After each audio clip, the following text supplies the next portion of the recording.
अवघे बालकाची व्याप्ती देह विसरे आपुला जवळी घेतासी न गेला दावी प्रेम माते आणि अंगावरी चढते देह विसरे आपुला जवळी घेतासी न गेला तुका संता पुढे पायी जो मेलाणे पुढे देह विसरे आपुला जवळी घेतासी न गेला विठ्ठल विठ्ठल विठ्ठल मातेची चित्ती अवघी बालकाची व्याप्ती देह विसरे आपुला जवळी घेतासी न गेला नमो ज्ञानेश्वरा नमो ज्ञानेश्वरा निवृत्ती उदारा सोपन देवा मुक्ताबाई नमो त्रिभुवनी पावनी आनंदाय जननी देवाची नमो ज्ञानेश्वर नमो ज्ञानेश्वर निवृत्ती उदार सोपान देवा मुक्ताबाई नमो त्रिभुवनावनी आनंदाय जननी देवाचे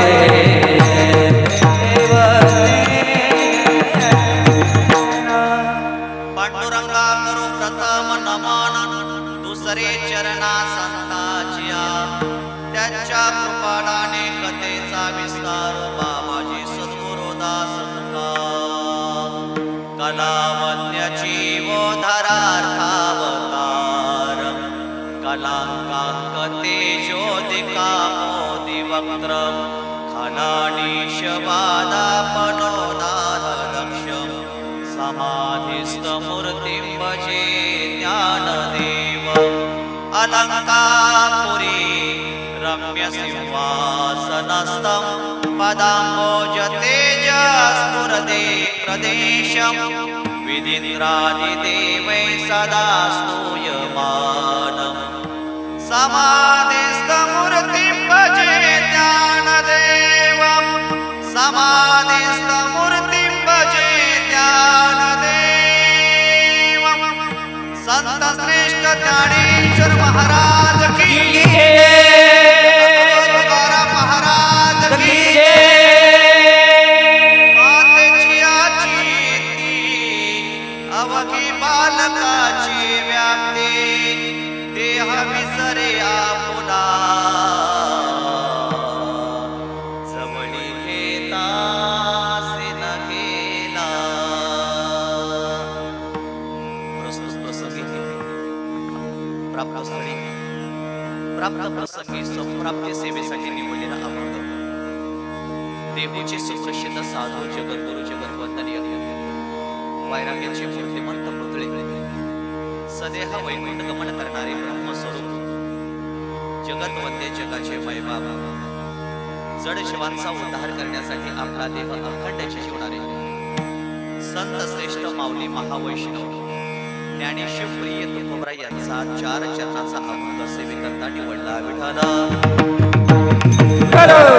या अभंगामध्ये जगद्गुरु तुकोबरायांनी आपलं आणि संतांचं नातं काय आहे आपला आणि संतांचा संबंध काय आहे हे या अभंगामध्ये जगद्गुरु तुकोबरायांनी आपल्याला सांगितलेलं आहे अभंगावर बोलण्यापूर्वी अल्पसा परिहार कार्यक्रम कशा निमित्तानं त्याचं आयोजन काय आहे प्रयोजन काय आहे माहित आहे तरी सांगणं हे वक्त्याचं कर्तव्य आहे आणि ते सांगण्यासाठीच मी या ठिकाणी उभा राहिलेलो आहे कार्यक्रमाचा निमित्त पुण्यस्मरणाचा आहे पुण्यतिथीचा आहे आज पुण्यस्मरणाच्या निमित्तातून आपण सर्वजण मिळून पहे पाहुणे आज या ठिकाणी एकत्रित आलेलो आहोत.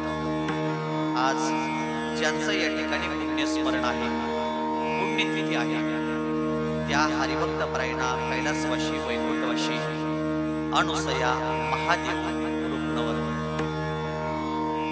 कैलासवासी सौभाग्यवती अनुसया महादेव रुक्नवर आईंचं आज या ठिकाणी प्रथम पुण्यस्मरण, प्रथम वर्ष श्राद्ध आपण या रुक्नवर परिवारामध्ये या ठिकाणी संपन्न करतोय. आईंचं वय 70 वर्ष आहे. घरामध्ये आईंना 4 मुलं आहेत. आदरणीय श्री बापूरावजी महादेव रुक्नवर, आदरणीय श्री बाळासाहेबजी महादेव रुक्नवर, आदरणीय श्रीजी हनुमंतजी महादेव रुक्नवर आणि कैलासवासी आदरणीय सतीशजी महादेव रुक्नवर. आज या ठिकाणी 4 मुलं घरामध्ये आहेत आणि 4 मुली. आदरणीय मालनताई, आदरणीय शालनताई, आदरणीय सुमनताई, आदरणीय शोभाताई. 4 मुलं आणि 4 मुली असा हा रुक्नवर परिवार आहे. विठ्ठल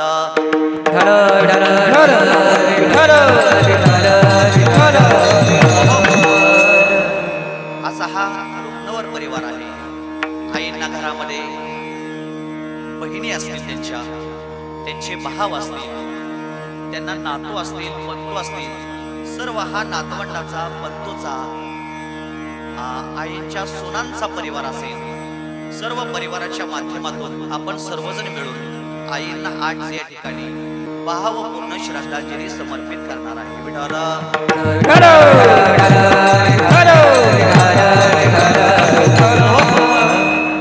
आणि या सौभाग्यवती कैलासवासी अनुसया आईची प्रथम पुण्यस्मरणाची सेवा करण्याचा या ठिकाणी मला योग, माझे परम मित्र आदरणीय श्री विकास भाऊ कोकरे यांच्या माध्यमातून मला या ठिकाणी सेवा करण्याचा योग येतोय.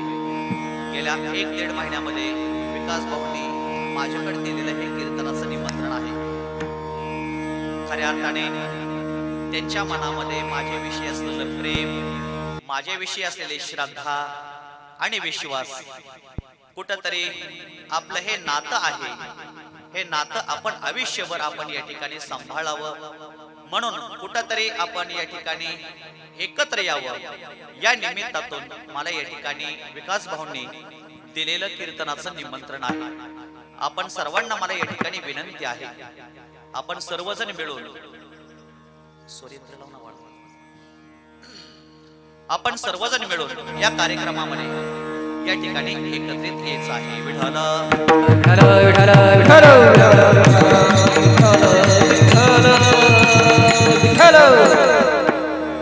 आईंना गेल्या वर्षी या तिथीला मृत्यूलोकातून जावं लागलेलं आहे.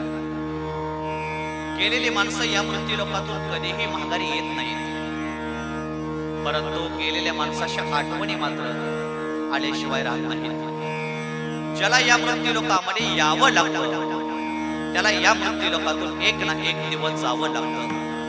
आएगा तो जाएगा, अरे राजा रंग फकीर किस सिंहासन पर चढ़ा, किसने बंधा जंजीर. या मृत्यूलोकाचा एक नियम आहे, या मृत्यूलोकाचा एक दोष आहे. ज्याला यावं लागतं त्याला एक ना एक दिवस या मृत्यूलोकातून जावं लागतं. विठ्ठल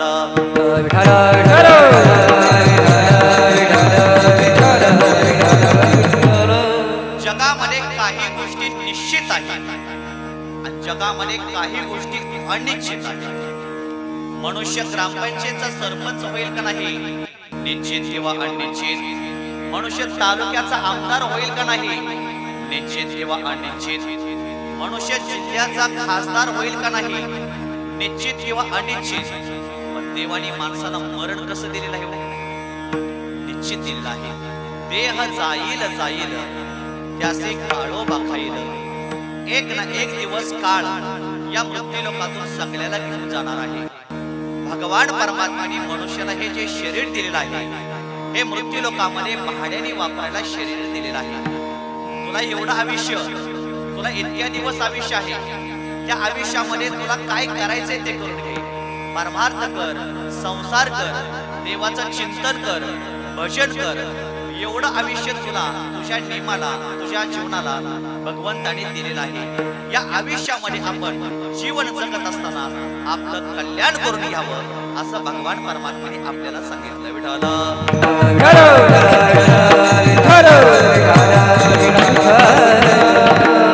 जिंदगी का किराए का घर है, एक ना एक दिन बदलना पड़ेगा. मौत जब तुझको आवाज देगी, घर से बाहर निकलना पड़ेगा.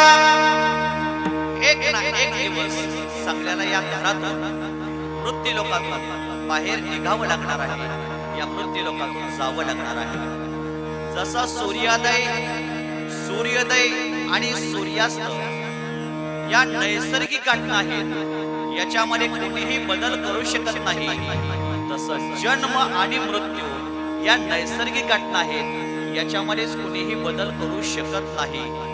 देव येऊ द्या, देवाच्या बापाला सुद्धा या मृत्यू लोकातून एक ना एक दिवस जाणं आहे. सोडविन देवा माय बाप, सोडविन देवा माय बाप, माय बाप, सोडविन देवा माय बाप.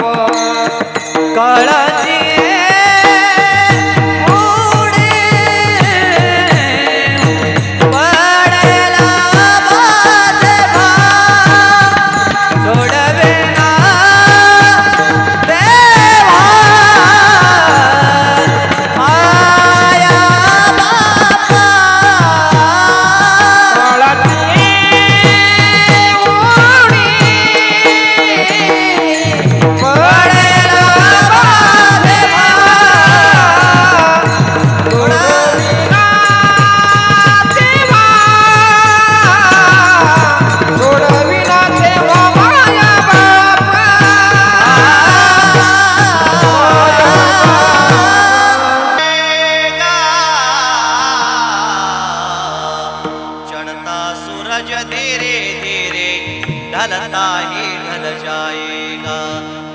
जसा सूर्य उगवणार आहे, तसा सूर्य मावळणार आहे, तसं आपण जन्माला येणार आहे आणि एक दिवस आपण या मृत्यू लोकातून निघून जाणार आहे, आपण मरणार आहे. म्हणून आज या तिथीला आईचं आपण बरोबर पुण्यस्मरण या रुग्णवर परिवारामध्ये या ठिकाणी संपन्न करतोय. आपण सर्वजण मिळून आईंना आज या ठिकाणी भावपूर्ण आपण श्रद्धांजली समर्पित करणार आहे. आईंना आपण जेवढं पुण्य देता येईल तेवढं पुण्य आज आपण या ठिकाणी द्यायचं आहे.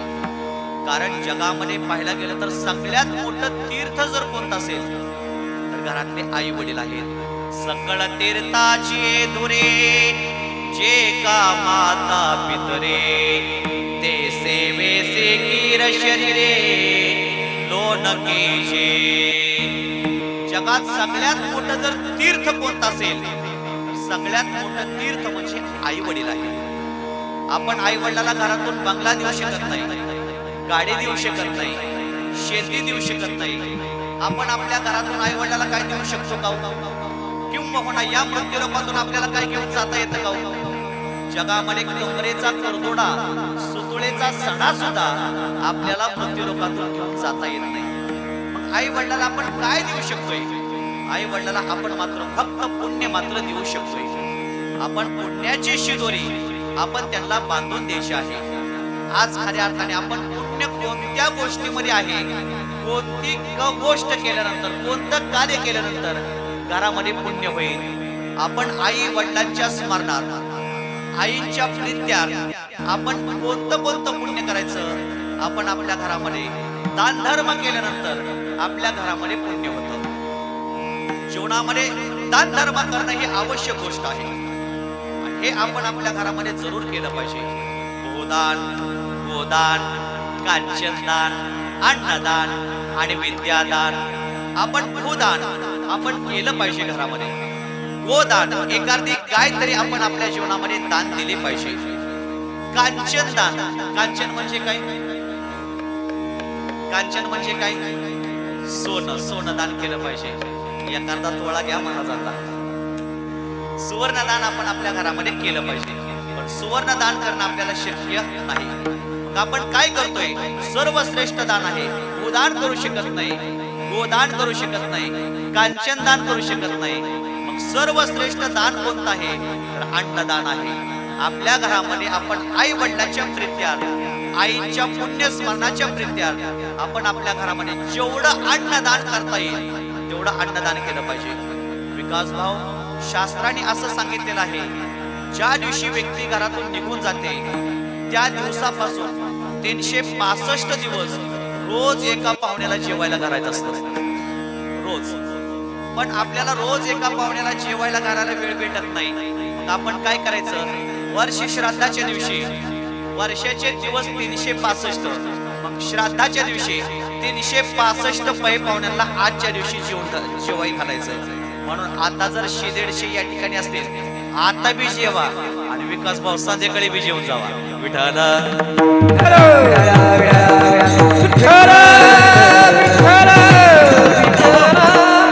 जगामध्ये श्रेष्ठ दान जर कोणतं असेल तर आपण अन्नदान आहे.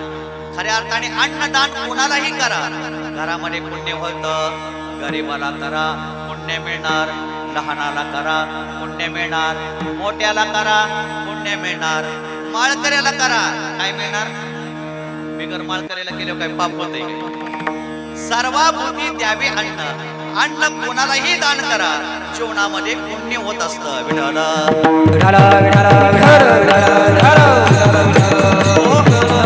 भारतासारखी पवित्र भूमी जगामध्ये दुसरी कोणती नाही.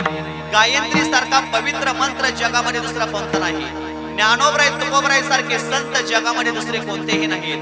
वारकरी संप्रदाय सारखा संप्रदाय जगाच्या पाठी दुसरा कोणताही नाही. आणि अन्न उदकासारखं दान जगामध्ये दुसरं कोणतंही नाही. आपण आईच्या पुण्य स्मरणाला जेवढं आपल्याला अन्नदान करता येईल तेवढं आपण करावं. आणखी काय करावं? द्रव्यदान करावं. म्हणजे पैसे दान आपण केले पाहिजे, दक्षिणा आपण दिले पाहिजे. आई वडिलांनी जर आपल्याला संपत्ती कमवून ठेवली असेल तर त्यांनी मिळवलेल्या संपत्तीतून 1/10 हिस्सा आपण भगवत कार्याकरता लावायचा. आई वडिलांनी 10 रुपये कमवून ठेवले असतील, 1 रुपया देवाला द्यायचा, संताला द्यायचा, 9 रुपये प्रपंचाला वापरायचे. त्यांनी 100 रुपये कमवून ठेवले असतील, 10 देवाला द्यायचे, 90 प्रपंचाला वापरायचे. त्यांनी जर घरामध्ये 1000 रुपये कमवले असतील, 100 रुपये दान द्यायचे, 900 प्रपंचाला वापरायचे. त्यांनी जर 10,000 कमवून ठेवले असतील तर 1000 देवाला संताला द्यायचे, 9000 प्रपंचाला वापरायचे. अनुसया आई त्यांचे पती असतील, यांनी जर लाख रुपये घरामध्ये कमवून ठेवले असतील, 10,000 महाराजाला द्यायचे. काय मागाय आलं नाही बरं का?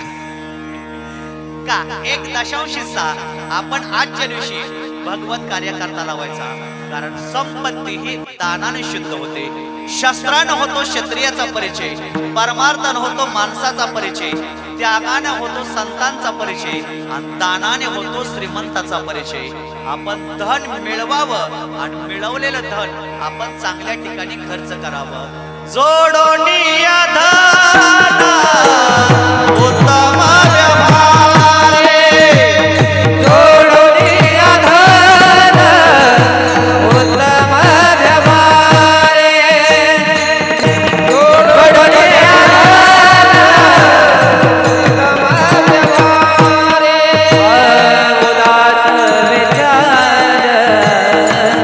उदास विचार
असताना कसं मिळवतात?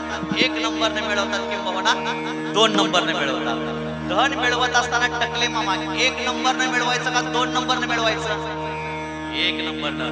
2 नंबरनं धन मिळवलं, खून करून सोन्या करून जर धन मिळवलं, खून करून चोऱ्या करून जर धन मिळवलं तर ते धन आपल्याला घरामध्ये सुख शांती समाधान देत नाही. धन जोडावं, उत्तम व्यवहाराने धन मिळवावं. तरी स्वधर्माते आतोते, जे जे मिळे आपण याते, ते ते तिजे बहुते सन्मान योगे. आपण सन्मानाने ते धन मिळवावं आणि मिळवलेलं धन सत्कार्याला लावावं. आजच्या दिवशी आईच्या निमित्तातून आपण दक्षिणा द्यायची आहे. आपल्या ऐपतीप्रमाणे दक्षिणा द्यायची. म्हणून घरामध्ये अन्नदान, वस्त्रदान, द्रव्यदान आणि शेवटी दान आहे आपल्या घरामध्ये ज्ञानदान. आपल्या घरामध्ये कीर्तन घडलं पाहिजे. कीर्तन ही पवित्र साधना आहे. कलियुगामध्ये कीर्तनच ही साधना पवित्र आहे. कलियुगा माझी करावे कीर्तन, तेने नारायण देन भेटी. या घरामध्ये कीर्तन घ्यावं आणि कीर्तनाने आपल्या घरामध्ये पुण्य प्राप्त होतं. म्हणून कीर्तनाला आलेल्या सगळ्या पाहुण्यांनी शांत बसायचं नाही. काय करायचं? आलेल्या सगळ्या पाहुण्यांनी भगवंताचं चिंतन करायचं आहे. हरिमुखे म्हणा, हरिमुखे म्हणा, पुण्याची गणना कोण करी. भगवंताचं नामचिंतन करायचं. सगळ्यात जास्त जर कशाने पुण्य होत असेल तर सगळ्यात जास्त पुण्य होतंय भगवंताच्या नामचिंतनाने. विठ्ठल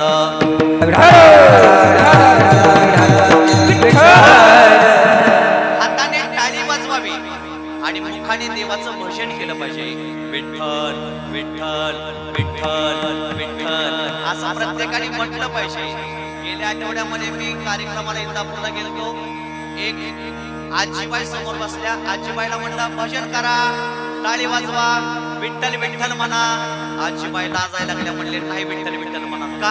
अहो म्हणले नाव घ्यायचं म्हणले की लाज वाटते का? म्हणले आमच्या मालकाचंच नाव विठ्ठल आहे. अहो लौकिकामध्ये तुमच्या मालकाचं नाव विठ्ठल आहे, पण जगाचा मालक पंढरीचा राजा पांडुरंग परमात्मा आहे.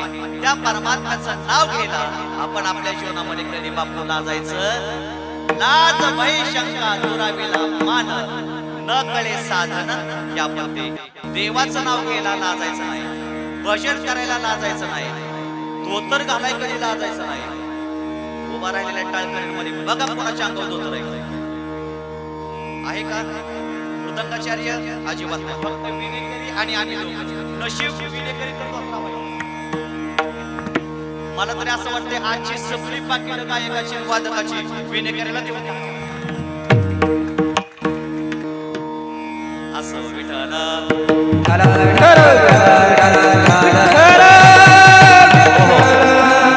अन्नदानाचं, ज्ञानदानाचं, वस्त्रदानाचं, द्रव्यदानाचं हे सगळं पुण्य आपण आईंना बरोबर 12 वाजता अर्पण करायचं.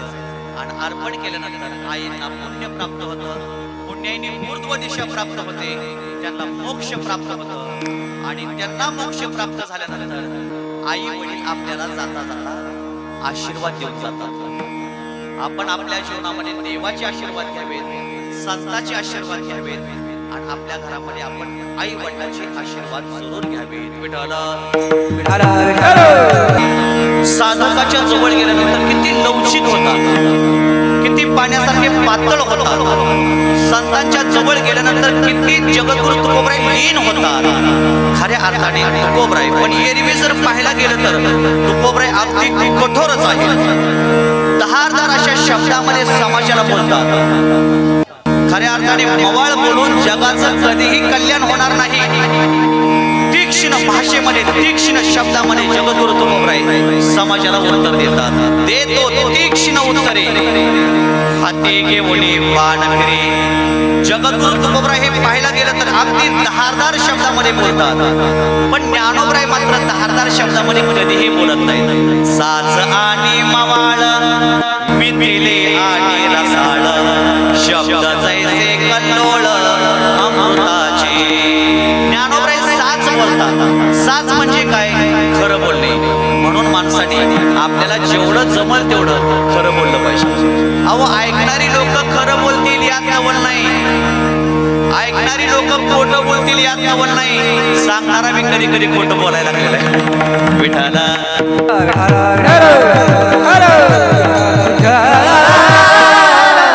म्हणून जगामध्ये ज्ञानोबाने सांगितलं साच खरं बोला. जीवनामध्ये माणसाने खरं बोललं पाहिजे. ज्ञानोबराय सांगतात जो मनुष्य आयुष्यामध्ये 12 वर्ष खरं बोलतो त्याच्या मुखातून येणारा प्रत्येक शब्द खरा होतो.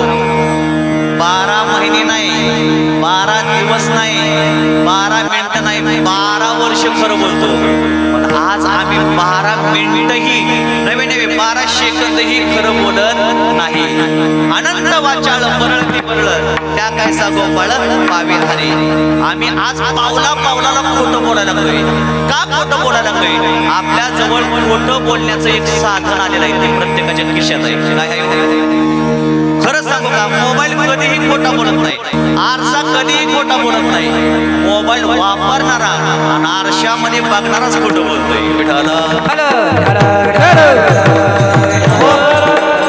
हा खरं बोललं पाहिजे. सत्याशी तुकोबरायांनी कधीही तडजोड केलेली नाही. जगद्गुरु तुकोबराय म्हणतात सत्य माणसाने बोललं पाहिजे, खरं बोललं पाहिजे. ऐका माळकरी मंडळी, काय तुकोबरायांचं म्हणणं आहे, ज्ञानोबरायांचं काय म्हणणं आहे? तुम्ही घातलेत ना माळा, म्हणून खऱ्या अर्थाने तुकोबरायांचं काय म्हणणं आहे, ज्ञानोबरायांचं काय म्हणणं आहे, खरं बोललं पाहिजे प्रत्येकाने. खऱ्या अर्थाने आपण आपल्या जीवनामध्ये खोटं बोलत असतो. शक्यतो जेवढं जमल तेवढं आपण आपलं खरं बोलण्याचा प्रयत्न केला पाहिजे. जगद्गुरु तुकोबरायांनी सत्याशी कधीही समझोता केला नाही.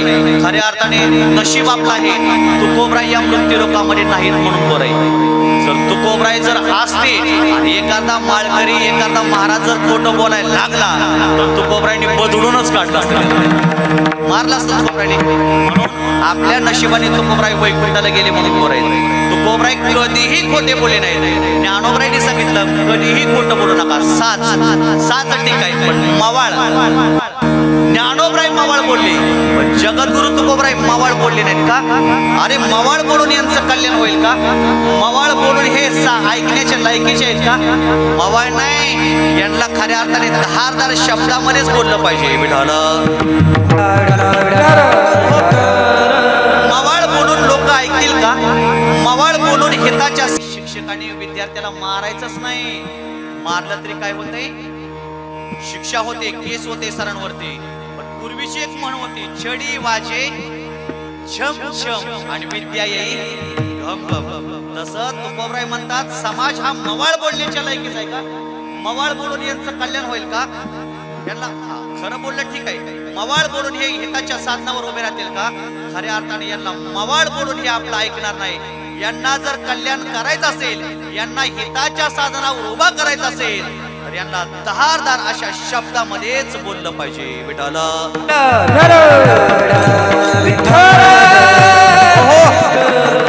हित म्हणजे काय? हित म्हणजे आत्यंतिक कल्याण. हित म्हणजे आत्यंतिक कल्याण, मरणावर विजय मिळवणं याला म्हटलंय हित जातं. जगद्गुरु तुकोबरायांनी मरणावर विजय मिळवण्यासाठी, हिताच्या साधनेवर आपल्यावर उभं करण्यासाठी जगद्गुरु तुकोबरायांनी हातामध्ये बाण घेतलेला आहे. देतो तीक्ष्ण उत्तरे हाती घेऊन बाण फिरे. हातामध्ये बाण घेतलेला आहे आणि प्रत्येकाला हिताच्या साधनावर उभं केलेलं आहे. हित म्हणजे काय? आत्यंतिक कल्याण. आपल्या जीवनामध्ये भजन केल्यानंतर कल्याण होईल, नामचिंतन केल्यानंतर कल्याण होईल, गळ्यामध्ये तुळशीची माळ घातल्यानंतर कल्याण होईल. ऐकणाऱ्या लोकांना मला विनंती करायची, तुमचं कल्याण व्हावं असं वाटतंय का? तुमचं चांगलं व्हावं असं वाटतंय का? बोला की. तुमचं कल्याण व्हावं असं वाटत असेल, तुमचं चांगलं व्हावं असं वाटत असेल तर तुम्हाला आजच्या आज, आत्ताच्या आता प्रत्येकाला गळ्यामध्ये तुळशीची माळ घालावी लागेल. बोला, कुणाला वाटतं की माझं चांगलं व्हावं? तिने हात वर करा. तुम्हाला चांगलं व्हावं असं वाटतंय, बरोबर आहे, पण माळ न घालता आमचं चांगलं झालं पाहिजे. आम्हाला त्रास झाला नाही पाहिजे, आम्हाला कोणत्याही प्रकारचं दुःख झालं नाही पाहिजे, पण आमचं तर घरामध्ये कल्याण झालं पाहिजे, आमचं तर घरामध्ये चांगलं झालं पाहिजे. पण जगामध्ये कोणती गोष्ट दुःखच भोगावं लागतं. कोणतीही साधना करायची असेल, कोणतीही गोष्ट काय करायचं असेल, तर तुम्हाला मोठं व्हायचं असेल तर दुःख भोगावं लागतं. म्हणून आपलं हित व्हावं, कल्याण व्हावं, याच्यासाठी आपण भजन केलं पाहिजे, नामचिंतन केलं पाहिजे, गळ्यामध्ये तुळशीची माळ घातली पाहिजे, कीर्तन ऐकलं पाहिजे. गेल्या आठवड्यामध्ये एका माणसाला म्हणलं, अहो कीर्तनाला येत आहे का? आज अमुक अमुक महाराजांचं कीर्तन आहे. ते म्हणलं, महाराज कीर्तन खूप चांगलं असतं, भजन खूप चांगलं असतं. म्हणलं, येतं का आजच्या दिवस कीर्तनाला? आमच्या कुठला आलंय नशिबात, तुझं नशीब काय मसनवट्यात गेलं? आज माणसं परमार्थ नशिबावर ढकलतात आणि संसार प्रयत्नावर ढकलतात. पण ऐका, कितीही संसाराला नटवा, कितीही संसाराला मोठं करा, कितीही घट्ट पकडा, एक ना एक दिवस संसार आम्हाला दुःख देणार आहे. लटे का व्यवहार सर्व हा संसार, लटे का व्यवहार सर्व हा संसार, माया येरधार वाया येरधार का व्यवहार सर्व हा संसार, लटी का व्यवहार सर्व हा संसार, वाया येरधार वाया येरधार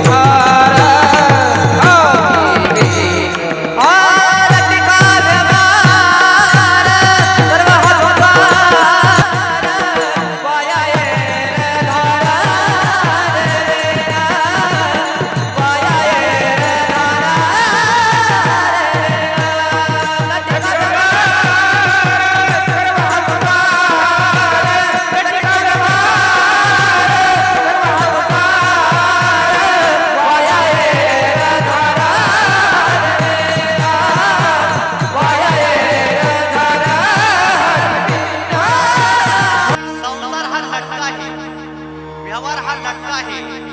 व्यवहार संसार हा दुःख देणार आहे, दुःख संसार देणार आहे, परमार्थ आम्हाला सुख देणार आहे.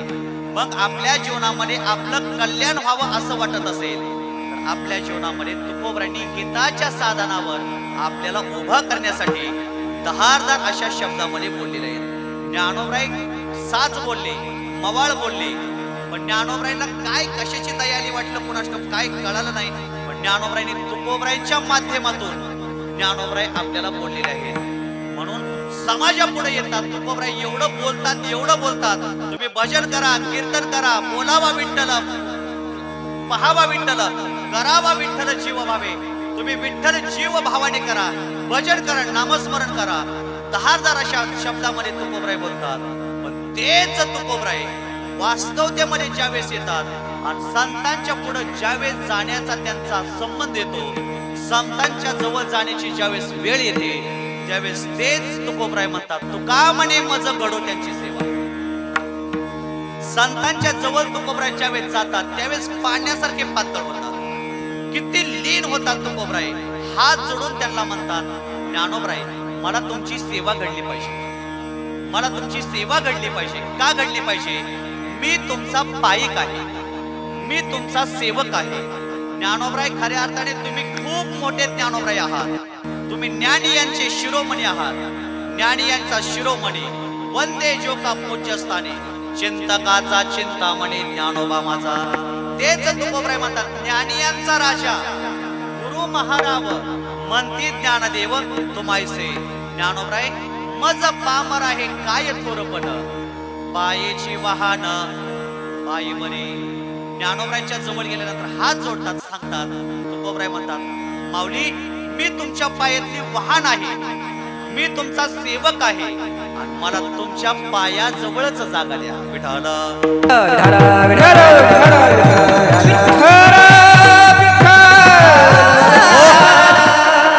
चप्पल किती जरी महागडी असली काका, तर ती चप्पल डोक्यावर नाही शोभत, ती चप्पल कुठं शोभते? पायातच शोभते. तसं तुकोबराय म्हणतात, ज्ञानोबराय किती जरी मी मोठा झालो तर शेवट मी तुमच्या पायातली वाहन आहे, वाहन आहे. आणि मला एक करा, तुमच्या पायाजवळच जागा द्या. मग एखादे संत एखादा साधक जरी भेटला तर तुकोबराय त्यांच्या जवळ लीन होतात आणि त्या संतांचं ज्यावेळेस वर्णन करण्याची वेळ येते त्यावेळेस जगद्गुरु तुकोबराय लीन होऊन संतांचं वर्णन करत असताना आजच्या अभंगामध्ये प्रथम चरणामध्ये दृष्टांताच्या माध्यमातून जगद्गुरु तुकोबरायांनी संतांचं वर्णन केलं मातेच्या माध्यमातून तेच अभंगाच्या पहिल्या चरणात काही ठिकाणी जगद्गुरु तुकोबरायांना संतांनी देवाची पण उपमा दिलेली आहे देवते संत निमित्त त्या प्रतिमा काही ठिकाणी संतांना उपमा देताना जगद्गुरु तुकोबरायांनी उदार ही उपमा दिलेली आहे संत उदार उदार भरले आनंद भंडार जगद्गुरु तुकोबरायांनी संतांना कधी मातेची उपमा दिलेली आहे जगद्गुरु तुकोबरायांनी संतांना उपमा उदारपणाची दिलेली आहे कधी श्रीमंत ही आहे पण एवढं वर्णनावर तुकोबराय थांबले नाहीत एवढं जरी वर्णन केलं तर यथार्थ वर्णन होणार नाही उदार म्हटलं तरी वर्णन कमी होईल श्रीमंत म्हटलं तरी वर्णन कमी होईल देव म्हटलं तरी असं वर्णन होणार नाही संतांचं वर्णन करताना तुकोबरायांनी आजच्या अभंगामध्ये मातेला घेतलेला आहे माता घेतलेली आहे पाहायला गेलं तर जगामध्ये तुकोबराय कोण आहेत संतांचं वर्णन करणारे ज्या तुकोबरायांचा भगवान परमात्मा त्रैलोक्याचा अधिपती ज्या तुकोबरायांची सेवा करतो ते तुकोबराय संतांचं वर्णन करतात जगाचा अधिपती अखिल कोट ब्रह्मांड नायक पांडुरंग परमात्मा जगद्गुरु तुकोबरायांची सेवा करतो आमदार खासदार मंत्री संत्री नाही बरं का तुकोबरायांची कोण सेवा करतोय ब्रह्मांड नायक भगवान परमात्मा तुकोबरायांची सेवा करतोय तेच तुकोबराय संतांचं वर्णन करतात संत कसे जगामध्ये मातेसारखे आहेत कोणती उपमा कमी पडली म्हणून जगद्गुरु तुकोबरायांना मातेची उपमा संतांना द्यावी वाटली माता माता माता जगामध्ये सर्वात श्रेष्ठ जर तीर्थ कोणतं असेल सगळ्यात श्रेष्ठ जर कोण असेल जगामध्ये तर माता आहे जगामध्ये मातेच्या प्रेमामध्ये तोड नाही की जोड नाही की काही नाही जीवनात आपला देह विसरून माता जीवनामध्ये लेकरावर प्रेम करते मग ती माता कोणत्या धर्मातली असो कोणत्या जातीतली असो कोणत्या कुळातली असो गरीब घराण्यातील असो किंवा श्रीमंत घराण्यातले असो किंवा उच्च घराण्यातील असो किंवा कनिष्ठ घराण्यातील असो पण ती माता असावी ती माता प्रेम करते खऱ्या अर्थाने मग ती माता पशु असेल पक्षी असेल कुर्मे असेल कीटक असेल मनुष्यच असेल असं नाही तर ती पशु जरी असली तर शेवट ती माता आहे ती माता लेकरावर प्रेम करत असते विठ्ठल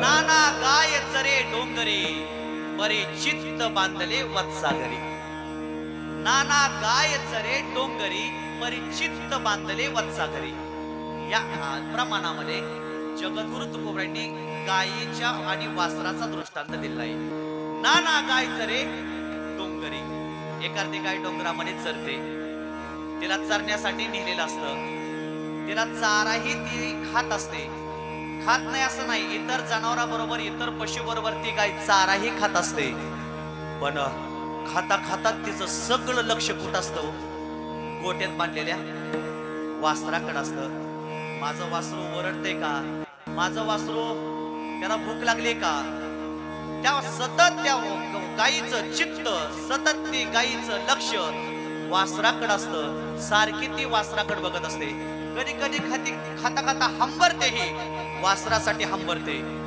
चुकून जर गायी राखणारा एखादा कुठं गेला असेल कुठं फिरत असेल आणि गोट्या पिट्या जर तो खेळत असेल चुकून जर गायीचं वासरू जर हंबरलं तर एका मिनिटामध्ये गाय खाता खाताचे दाव तोडून जी पळते कुठे येते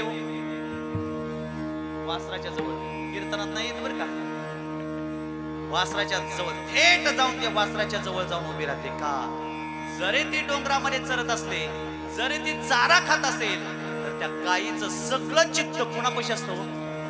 वासराजवळ. तू का म्हणे वत्स, त्या अर्थाने जशी गाय वासराचा सांभाळ करते तशी आपल्या घरातली आई सुद्धा आपल्या घरातल्या मुलांचा वासराप्रमाणे जीवनामध्ये सांभाळ करते. विठ्ठल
गोठ्यामध्ये गाय वासराला सांभाळते तशी आई लेकराचा घरामध्ये सांभाळ करते. गवताचं घर आहे, गवताचा गोठा आहे, गोठ्यामध्ये गायीचं वासरू बांधलेलं आहे. गाई रानामध्ये चरायला चाललेली आहे. एखादा शेतकरी रानामध्ये गायीला घेऊन निघालेला आहे चारण्यासाठी. जाता जाता शेतकरी रानामध्ये कामाला निघालेला आहे. नांगर त्यांनी खांद्यावर घेतलेला आहे, निघालेला आहे. जी वेलेली गाय आहे तिचं वासरू गोठ्यामध्ये बांधलेलं आहे. पण गायीला चरण्यासाठी जर गाय सोडली गेली पण त्या गायीला वासरापासून बाजूला जाऊ वाटत नाही. अजिबात त्या गायीला वासरापासून बाजूला जाऊ वाटत नाही. वासरू हंबरलं, वासरू ओरडायला लागलं की गाय सारखी त्या वासराकडे बघते. एक दिवशी असा प्रसंग आला. गाय वेलेली आहे. वेल्यानंतर 1, 2, 3 तास झालेले आहेत. शेतामध्ये गोठा गायीचा आहे, डोंगरावरती गोठा आहे. आणि त्या डोंगरामध्ये एक गोठा असल्यानंतर तिथं बरेचसे हिंस्र पशु त्या ठिकाणी फिरत असतात. एक गाय वेलेली आहे, गायीचं वासरू गोठ्यात बांधलेलं आहे. आणि बांधल्यानंतर कसं काय वाघ आला, गायीच्या वासराचा वास लागला. जो शिकारी प्राणी असतो ना, त्या शिकारी प्राण्याला ज्याचं जे खाद्य आहे त्याचा त्याला वास येत असतो. हा बघा, कुत्र्याला सुद्धा वास येत असतो त्याच्या शिकारीचा, मांजराला सुद्धा त्याच्या शिकारीचा त्याचा वास येत असतो. तसं वाघाला सुद्धा वासराच्या शिकारीचा वास आला. आणि दुपारच्या वेळेस तो वाघ वासरू खाण्यासाठी डोंगरावर आला. आल्याबरोबर 2-4 मुलं एका बाजूला त्या ठिकाणी खेळत आहेत. खेळता खेळता हळूच लपत छिपत वाघ त्या ठिकाणी आला. गायीचं वासरू गोठ्यात होतं. गायी 1-2-3 कासरं पलीकडल्या साईडला लांब बांधले होते. 2-3 मुलं खेळत असताना खेळता खेळता नुसत्या एका मुलाचं लक्ष गेलं. ते लक्ष खाल्ल्या बाजूला गेलं. बघितल्या बरोबर त्यांनी त्याला वाघ सुद्धा म्हणता येणार, वहा ग सुद्धा म्हणता येणार. वाघ बघितल्या बरोबर, वाघ म्हटल्या बरोबर जी गाय चरत होते त्या गायीनं बघितलं माझ्या वासरावर या वाघाने नियम धरलेला आहे. हळूहळू वाघ डोंगराच्या दिशेतून, डोंगरातून गोठ्याकडे आला. वासरू खाण्यासाठी आला. आल्याबरोबर क्षणार्धामध्ये गायीला बांधलं होतं ताव्याने. गायीनं शिंगाने दोर तोडला. तोडल्याबरोबर थेट गायीची पळत आली. वासराच्या समोरच आडवीच उभा राहिली. वाघ लपत लपत समोर आला. वासरावर त्यांनी नियम धरला होता. वासरावर उडी टाकतात क्षणी गायीनं सुद्धा वाघाच्या अंगावर झडप टाकली. वासरू खाण्यासाठी वाघ आला होता, परंतु गायीनं वासरावरती उडी नाही टाकू दिली. गायीनं सुद्धा त्या वाघाच्या अंगावर उडी टाकली. गायीची आणि वाघाची तुंबळ युद्ध, तुंबळ झटापटी सुरू झाली. वाघाचं आणि गायीचं युद्ध सुरू झालं. आता किती केले तरी मामा वाघ हा शिकारीच प्राणी. वाघाकडे शिकार करण्यासाठी 2 शस्त्र आहेत. कोणतं कोणतं शस्त्र आहे? नख्या आणि जबडा आहे. बघा घरामध्ये वाघाची मावशी सुद्धा, त्याच्याकडे सुद्धा खूप मोठं शस्त्र आहे बरं का. घरात वाघाची मावशी असते आहे का? मांजर मांडवी घेतलं त्याला गोंजरलं की ती गुर्र गुर्र आवाज करायला लागतं. आणि चुकून जर आपण त्याला असं ढकललं तर ती बोच करतो. अहो वाघेच्या मावशीमध्ये त्यांच्या नखात एवढी ताकद आहे, तर वाघिणीच्या नखात किती ताकद असेल? बोच करतं, कातड काढतं. तसं वाघाकडे 2 शस्त्र आहेत. एक वाघ नख्या, त्याचा जबडा आहे. गायीची आणि वाघाची झाटापट्टी सुरू झाली. या झाटापट्टीमध्ये आता गायीकडे कोणते शस्त्र आहे? फक्त शिंगच आहे, बाकी दुसरं काय गायीकडे शस्त्र नाही. गायी शिंगानं वाघाला मारायची, वाघ नख्याने गायीला मारायचा. पण कर्मधर्म सोयगाने दोघाची गायीची वाघाची झटापटी सुरू झाली. गायीचं नरड वाघाने जबड्याने फोडून टाकलं, नख्याने ढेडाळ बाहेर काढलं. गायीची वाघाची तुंबळ झटापटी सुरू झाली. अर्धा तास झटापटी सुरू झाली. पण त्या झटापटीमध्ये अक्षरशः शेवटी गाय मरण पावली. वाघ किती केलं तरी हा शिकारीच प्राणी आहे. गायीला मारलं गेलं, पण जोपर्यंत देहामध्ये प्राण होता तोपर्यंत वाघाला गायीनं वासराकडे नाही जाऊ दिलं. त्याला माता म्हटलं जातं. खऱ्या अर्थाने हीच माता आपल्या घरामध्ये सुद्धा असते. जोपर्यंत घरामध्ये लेकरू आहे, लहान आहे, तोपर्यंत सगळी काळजी घेत असते. ती आपल्या घरातली माता घेत असते. विठ्ठल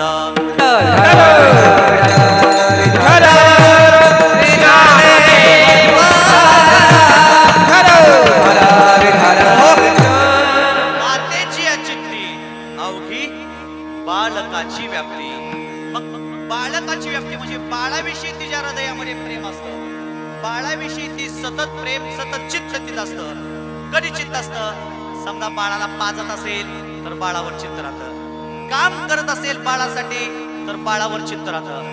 सगळं जीवन बाळाला आंघोळ घालत असेल तर सगळं चित्त ते बाळाविषयी असतं. त्याला बाकी दुसरं काही आठवत नाही. खऱ्या अर्थाने जसं आई बाळाची सेवा करते, बाळावरती आईचं चित्त असतं, तसं जगद्गुरु तुकोबराय म्हणतात, तसं माझं सतत चित्त संतांवरती असतं.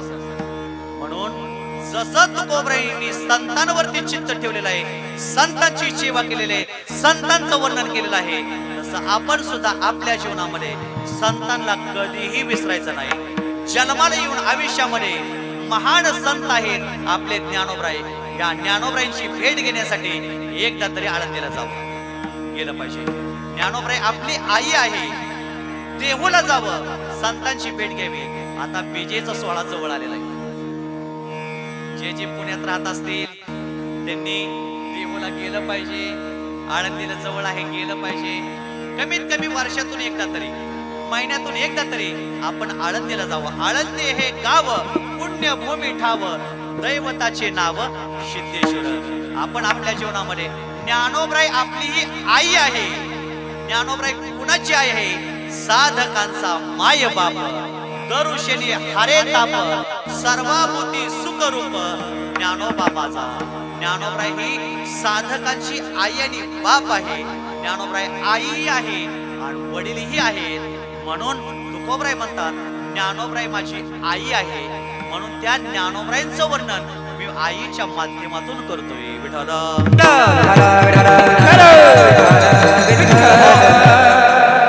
मातेची या चित्ती अवघे बालकाची व्याप्ती. जगामध्ये मातेच्या प्रेमाला तोड नाही की जोड नाही. जीवनामध्ये माता प्रेम करते, पण काही नियमाला अपवाद असतो बरं का. पण अशा बी काही हाडळीने आहेत, ती जन्माला येण्याच्या अगोदर त्याच्या नरड्याला काय हुक लावतात. पण अपवाद आहे, हा नियम नाही. माय बाप सरपिन की बोका, त्यांच्या सुखा संगे न पविशे बाळ.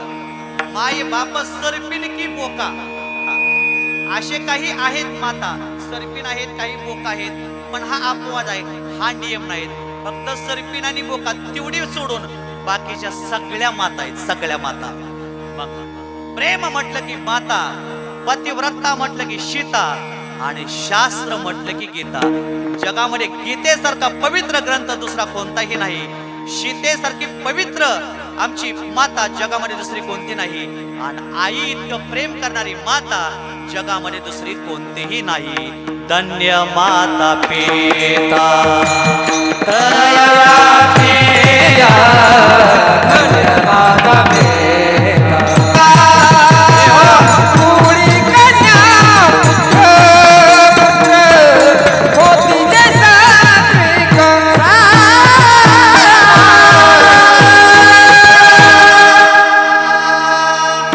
एकदा गायक वादकासाठी टाळ्या वाजवा. एक नंबर. रूपनवर परिवारानं अगदी गोड नियोजन केलेलं आहे. या परिवाराला द्यावेत तेवढे धन्यवाद थोडे. माझ्या आईच्या उपकारातून उतराई होण्यासाठी जेवढं मला शेवटचं कार्य चांगलं करता येईल तेवढं चांगलं करेल. या घरामध्ये परिवारानं खूप गोड शेवटच्या कार्याचं नियोजन केलं. कधी कधी गायक चांगले असतात तर वादक चांगले नसतात. कधी कधी वादक चांगले असतात तर गायक चांगले नसतात. कधी कधी दोन्ही चांगलं असतं तर सिस्टीम चांगले नसते. कधी हे तिन्ही चांगलं असतं तर ऐकायला लोक नसतात. आज जो हा त्रिवेणी योग आलाय, मला तरी असं वाटतंय आजचं कीर्तन आळंदीत नाही तर पंढरपूर मध्ये चालू. दृष्ट लागण्यासारखं गोड नियोजन केलं. आज आहे चतुर्थी, आज संकष्टी चतुर्थी, म्हणून खऱ्या अर्थाने गणपती बाप्पाच आज या ठिकाणी अवतरलेले आहेत. विठ्ठल विठ्ठल विठ्ठल विठ्ठल. प्रेम म्हटलं की माता, पतिव्रता म्हटलं की सीता आणि शास्त्र म्हटलं की गीता. गीतेसारखा ग्रंथ जगामध्ये दुसरा कोणताच नाही. सीता, पतिव्रता सीता जगामध्ये वनवासाला गेल्यानंतर आतमध्ये बोलतात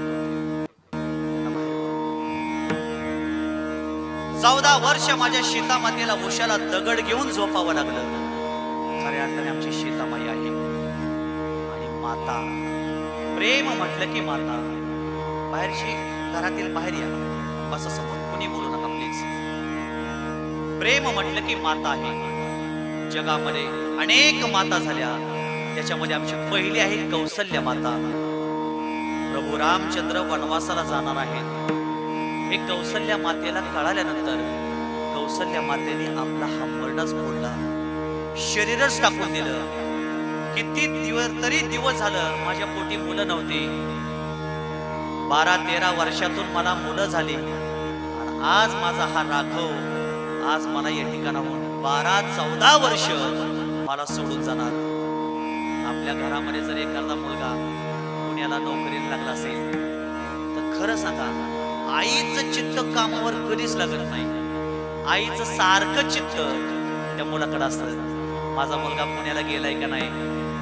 5 वाजता गाडी होते, पोचणार होता, पण 6 वाजले तरी त्यासाठी मला काही फोन आला नाही. चुकून आई जर 6 वाजता फोन लावायला गेली तर शक्यतो जर मुलाचा फोन जर स्विच ऑफ लागला तर आई खऱ्या अर्थाने झोपत नाही. फोन जर स्विच ऑफ लागला तर आईचं सारखं काळीच तड पडतं. पोरगं पोचलंय का नाही, फोन लाग नाही, कुठं गाडी बंद पडली काय, गाडी पंक्चर कुठं झाली काय. जर चुकून फोन लागला, मुलाने जर नाही उचलला तर आईच्या मनामध्ये वेगवेगळे काहीतरी अपशकुन येतात. पण चुकून 9 वाजता मुलाचा फोन येतो, आई काळजी करू नको, गाडीमध्ये जाताना पुण्याला जाताना माझी गाडी पंक्चर झाली, त्याच्यामुळे मला उशीर झाला. उशीर ठीक आहे ना, पोहोचलाय तू वेळेवर व्यवस्थित. खऱ्या अर्थाने आई जीवनामध्ये जोपर्यंत मुलगा कामाला पुण्याला जोपर्यंत पोहोचत नाही तोपर्यंत आई झोपत नाही. प्लीज बोलू नका बरं का. आई इतकं जगामध्ये आपल्यावर कोणीही प्रेम करू शकत नाही. भगवान परमात्मा वनवासाला जाणार आहे असं कळल्यानंतर माझ्या कौसल्या माईनं हंबरडा फोडला. कळालं राघव वनवासाला जाणार आहे. अयोध्येतल्या सगळ्या लोकांना कळालं प्रभू रामचंद्र वनवासाला जाणार आहे. सुमित्रा मातेने सांगितलं, लक्ष्मणा जा, प्रभू रामचंद्राची सेवा करणं हे तुझं कर्तव्य आहे. लक्ष्मणजी जवळ आले. जवळ आल्यानंतर लक्ष्मणाला भगवान परमात्म्याने सांगितलं, लक्ष्मणा, मी आता वनवासाला निघालो आहे. मी 14 वर्षे मी माघारी येणार नाही. आई वडील जोपर्यंत घरामध्ये आहेत त्यांना सगळ्यांना सांभाळण्याची जबाबदारी लक्ष्मणा तुझ्यावर आहे. आई वडील म्हणजे आपल्या घरातले देव आहेत. आई वडिलाची सेवा केल्यानंतर माणसाला घरामध्ये मोक्ष प्राप्त होतं. लक्ष्मणा, तू एकच कर, आपल्या घरातल्या आई वडिलाची तू सेवा कर. त्यावेळेस लक्ष्मणाने सांगितलं, देवा, जगामध्ये आई वडील कोण आहेत? तर देवा, तुम्हीच खरं माझे आई वडील आहात. माय जगन्नाथ बाप जगन्नाथ, अनाथाचा नाथ जनार्दन. खऱ्या अर्थाने देवा, तुम्हीच माझी आई आणि तुम्हीच माझे वडील आहात. मी तुमची सेवा करण्यासाठी 14 वर्ष वनवासामध्ये येणार आहे. मी घरी थांबणार नाही.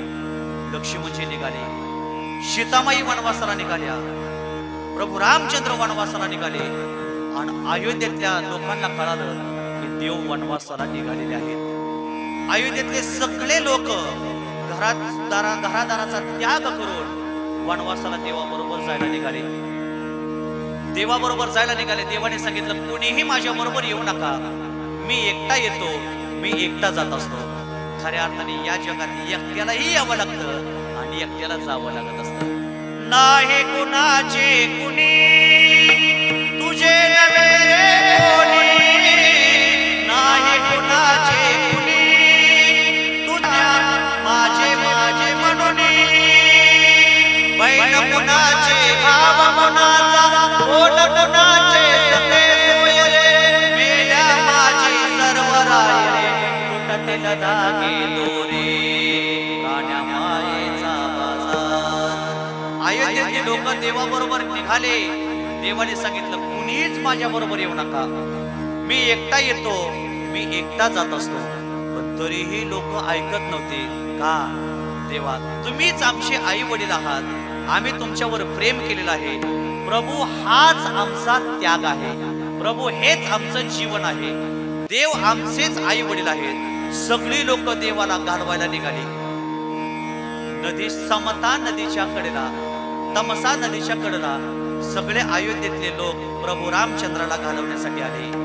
कौसल्या माईनं तर हंबरडाच फोडला. फोडू नका माईला म्हणलं. कौसल्या माईनं हंबरडा फोडला. दशरथ राजाने हंबरडा फोडला. वना जाता रघुनंदन, गायीचे गळती लोचन, आश्वागाच्या रोदना दुःखे पाषाण उलताती. गायीच्या डोळ्यातून अश्रू वाहू लागले. दुःखाने पाषाण उलतायला लागले. दशरथ राजे, कौसल्यामाई सगळे रडू लागले. नदीच्या कडन आले. देवाने सांगितलं, महागारे जावा, महागारे जावा. पण लोकांनी ऐकलं नाही. देवाने संध्याकाळी सगळ्याला जीव घातलं. सगळ्यांची विचारपूस केली. खरं सांगा, भगवान परमात्मा ज्यावेळेस वनवासाला निघाले, जाता जाता भगवंताने आपल्या वाट्याला आलेली संपत्ती, अर्धी संपत्ती भगवान परमात्म्याने दान देऊन टाकली.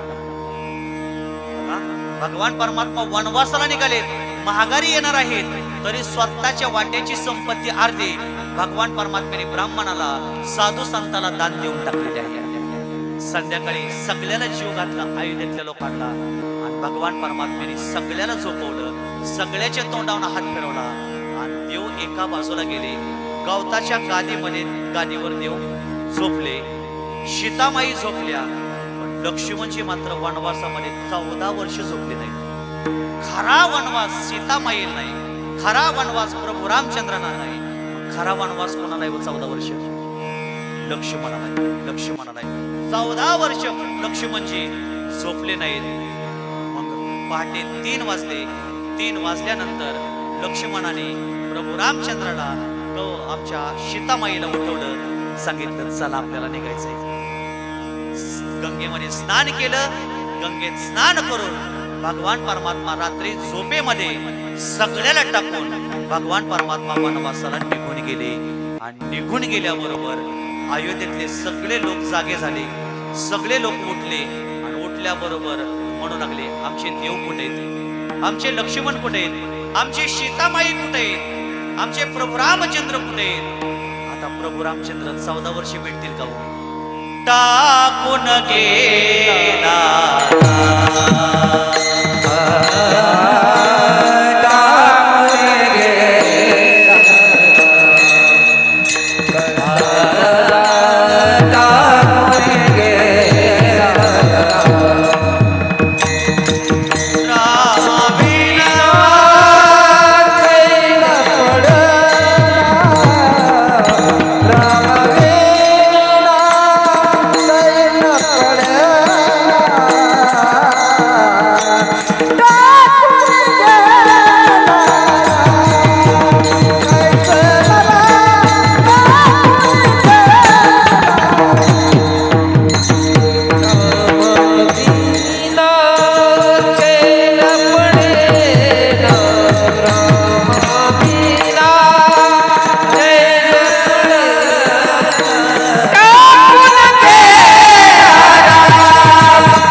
टाकून गेले.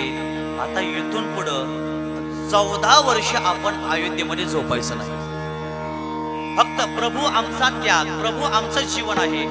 देवासाठी अयोध्येतले लोक 14 वर्ष अजिबात झोपले नाहीत. 14 वर्ष प्रभूंचं भजन केलं, प्रभूंची सेवा केली. बरेचशा महिला लेकरांना टाकून सुद्धा नदीच्या कडे आले.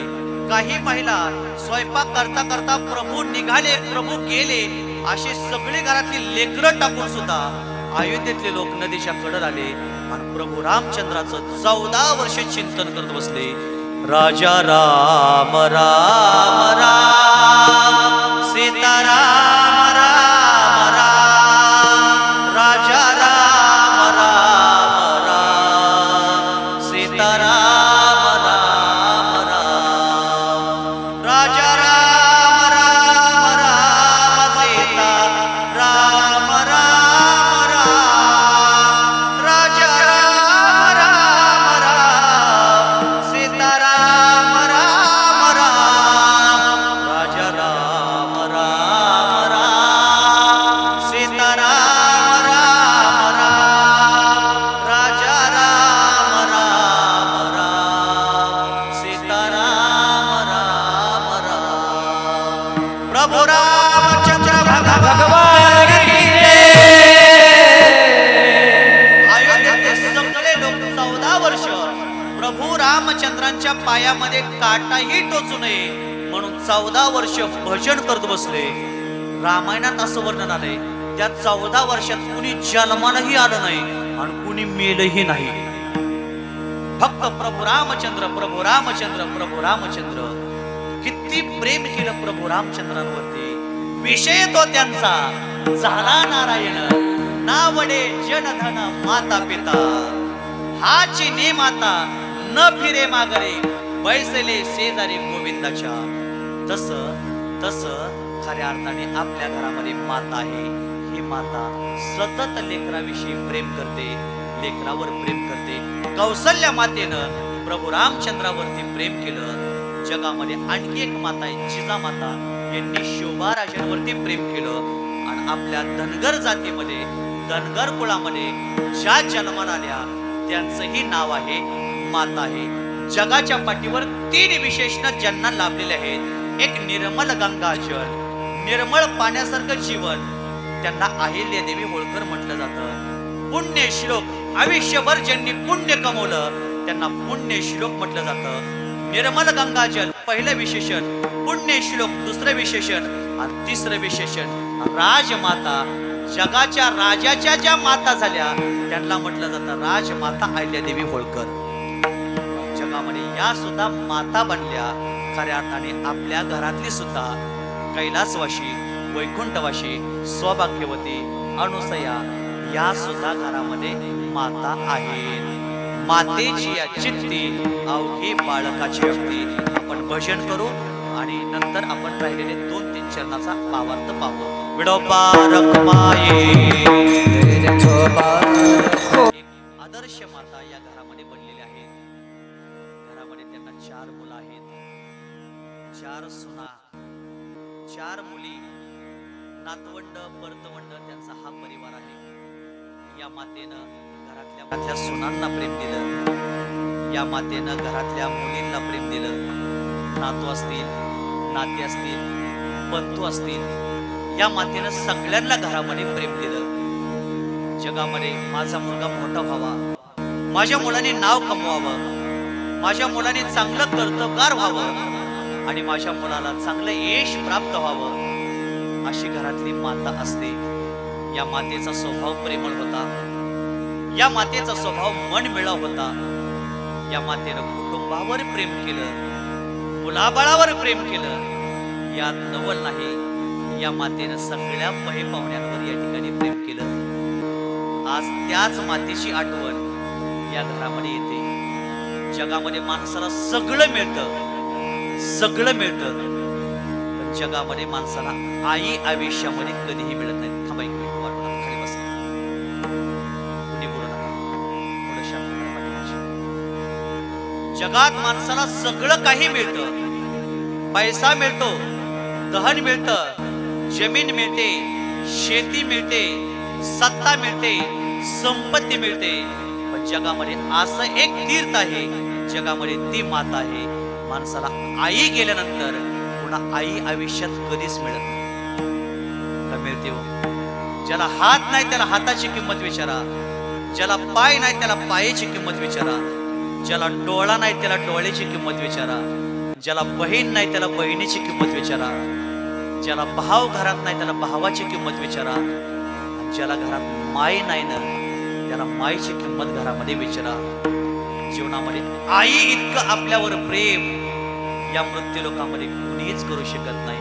ऐसी कळवळ्याची गाते, ऐसी कळवळ्याची गाते, ऐसी कळवळ्याची गाते, ऐसी कळवळ्याची गाते, ऐसी कळवळ्याची गाते,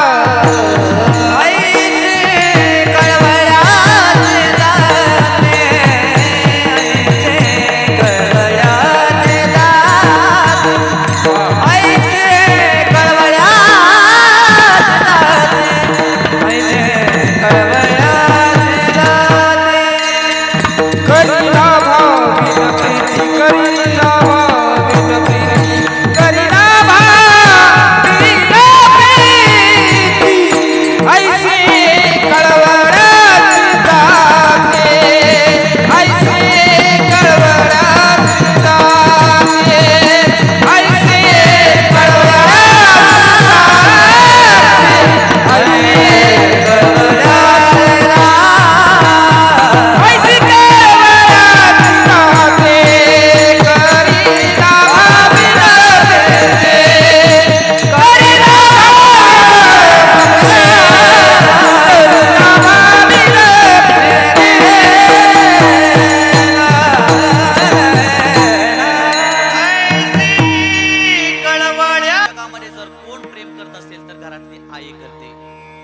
जग आमच्यावर स्वार्थापोटी प्रेम करतं, पण निस्वार्थ प्रेम करणारी कोण आहे? माता आहे, आई आहे, आई आहे. जग आमच्यावर स्वार्थापोटी प्रेम करतं. जगाच्या पाठीवर एकच अशी अदालत आहे, त्या अदालतीमध्ये सगळे गुन्हे माफ केले जातात. कोर्टामध्ये कुठलाही गुन्हा माफ केला जात नाही, तिथं गुन्हा अजिबात माफ केला जात नाही. पण एक अशी अदालत आहे, त्या अदालतीमध्ये सगळे गुन्हे माफ केले जातात. ती अदालत, ते कोर्ट म्हणजे घरातल्या आईच आहे. सगळे गुन्हे आई आपल्या जीवनामध्ये माफ करते. मुलगा काळा असू द्या, गोरा असू द्या, आंधळा असू द्या, लंगडा असू द्या, पांगळा असू द्या, कसलाही मुलगा असू द्या, घरामध्ये त्या मुलाचं तोंड भरून वर्णन करणारी आई आहे. समुद्रात किती पाणी आहे या वाच्यतेनं सांगता येत नाही, तसं आईच्या हृदयामध्ये किती प्रेम आहे आपल्याला या वाच्यतेनं सांगता येत नाही. आई प्रेमाचा, आई मायेचा जगामध्ये सागर आहे. आई माझी मायेचा चंदनाची मोर, शीतल तुझी छाया,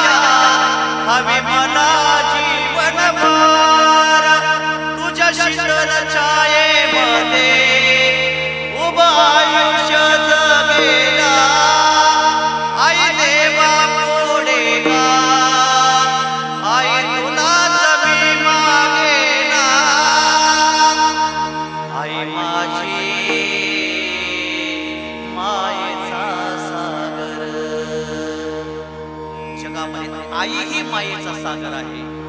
खऱ्या अर्थाने आई ही आपली आईच असू शकते. जगात आपल्या सगळ्यात जास्त आपल्यावर प्रेम करत असेल आपली आई करते, माता करते. किती प्रेम करते, देह विसरून आपल्यावर प्रेम करते. एक दिवशी एका भगिनीला दिवस गेले. 9 महिने 9 दिवस झाले. पोट दुखत नव्हतं. पतीनं ऍडमिट केलं हॉस्पिटलमध्ये आणि डॉक्टर साहेबांनी पाहिलं, चेक केलं तर सांगितलं बाळ आडवं आहे. एक तर बाळ जगेल नाहीतर एक तर बाळाची आई जगेल. बाहेर डॉक्टर साहेब आले आणि पतीला विचारलं, बोला कोणाला वाचवू? त्यांनी सांगितलं, माझ्या आई वडिलाला विचारू द्या, माझ्या पत्नीच्या आई वडिलाला विचारू द्या. सगळ्याला दवाखान्यामध्ये हॉस्पिटलमध्ये आणलं. पतीच्या समोर उभा होते पती, मुलीचे आई वडील समोर होते, मुलीचे सासू सासरे समोर होते.